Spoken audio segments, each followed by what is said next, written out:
అందులో పుట్టపర్తి ఆదిశేషుడు. అక్కడ ఉండే ఆధ్యాత్మిక చిత్కళే లక్ష్మీదేవి, సత్యసాయి సాక్షాత్ విష్ణువు.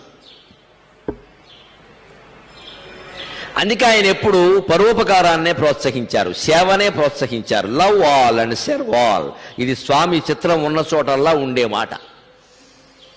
మేము మొన్న ఉగాండా దేశం పెడితే ఆ ఉగాండా దేశంలో ఓ చోట ఎక్కడో ఓ మందిరం ఉంది, అక్కడ బాబా గారి ఫోటో ఉంది, కింద లవ్ ఆల్ సర్వ్ ఆల్ ఉన్నది. మహానుభావుడు ఇక్కడ ఎంత వైభవంగా ఉన్నాడు రా అనుకున్నాను. ఎక్కడ ఉగాండా, ఎక్కడ సత్యసాయి, ఎక్కడో ఆఫ్రికా దేశం, అది తూర్పు ప్రాంతంలో ఉంది. అక్కడ కూడా ఓ మందిరం ఉంది, అక్కడ స్వామివారి ఫోటో ఉంది, కింద లవ్ ఆల్ సర్వ్ ఆల్ అనగా నేను మా శారదకు చూపించా, బాబా గారు ఇక్కడ కూడా ఉన్నారో అని. సేవ వ్యాపించిన చోటే ఉంటుందండి. త్యాగభావం అది వ్యాపించిన చోటే ఉండి, త్యాగం సుగంధం వ్యాపిస్తుంది, మీరు చెప్పక్కర్లేదు వ్యాపించమని. ఆధ్యాత్మిక జీవితంలో మానవత్వపు విలువలు ఉంటే ఆ త్యాగభావాన్ని మనం అలవాటు చేసుకోవాలి. అందుకే స్వామి ఎంత డబ్బు అక్కడ వచ్చి పడినప్పటికీ విద్యకి, వైద్యానికి, మంచినీళ్ళకి ఎంత చేశారో చూసుకోండి మీరు. వీళ్ళ చాలా ప్రముఖ స్థానాల్లో ఉండి అవినీతికి దూరంగా ఉన్న మహానుభావులందరూ మేము సత్యసాయి విద్యాలయంలో చదువుకున్నామని చెబుతున్నారండి. ఎంత గర్వించాలి. కనీసం అది సాధించగలగడం ఎంత గొప్ప విషయం. అది డిగ్రీలు చదవడం కాదు, మేము అక్కడ చదువుకున్నామండి. ఆయన ఎవరో జడ్జి గారు బాగా నీతిపరుటండి అంటే ఆయన అడిగితే ఆయన అన్నాడు, నేను సత్యసాయి విద్యాలయంలో చదువుకున్నానండి. ఎంత గర్వంగా చెప్పాడు ఆయన.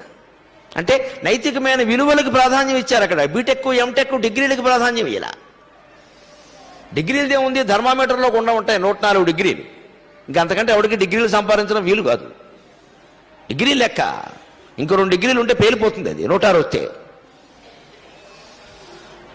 అంటే మనం ఎంఏలు చదివామా, పిహెచ్డీలు చేసామా, ఎంటెక్లు చేసామా, 100 ఎంఏలు చేసి, ఇదంతా ముఖ్యమైన విషయం కాదు. ఎవరికైనా అన్నం పెట్టావా, ఎవడైనా ఏడుస్తుంటే ఓదార్చావా, కనీసం ఉపకారం చేశావా, ఎవరి కోసమైనా త్యాగం చేశావా? లేని దానికి ఎలా భక్తుడని చెప్పుకుంటావు? భక్తుడంటే అర్థం ఏంటి? తులసిమాల వేసుకోవడమా, లేకపోతే రుద్రాక్షమాల వేసుకోవడమా, ఇంత పొడుగు అడ్డబొట్టు నిలువు బొట్టు పెట్టి జనాన్ని భయపెట్టమా, లేకపోతే శంఖాలు చక్రాలు శుభ్రంగా ముద్రించుకుని ఓహో అని చెప్పడం? ఎందుకు ఆ ముద్రలు పడలేక? ఇది కాదు కదా కావలసింది. చెట్లు చేస్తున్న ఉపకారం కూడా మనం చేయలేకపోతే ఎలాగండి? అందుకే భారతీయ సంస్కృతిలో ఆధ్యాత్మికత అంటే త్యాగమే. సత్యసాయి బాబా ఎప్పుడు ఉపన్యాసం ఇచ్చినా ఈ విలువల గురించే చెప్పేవారు.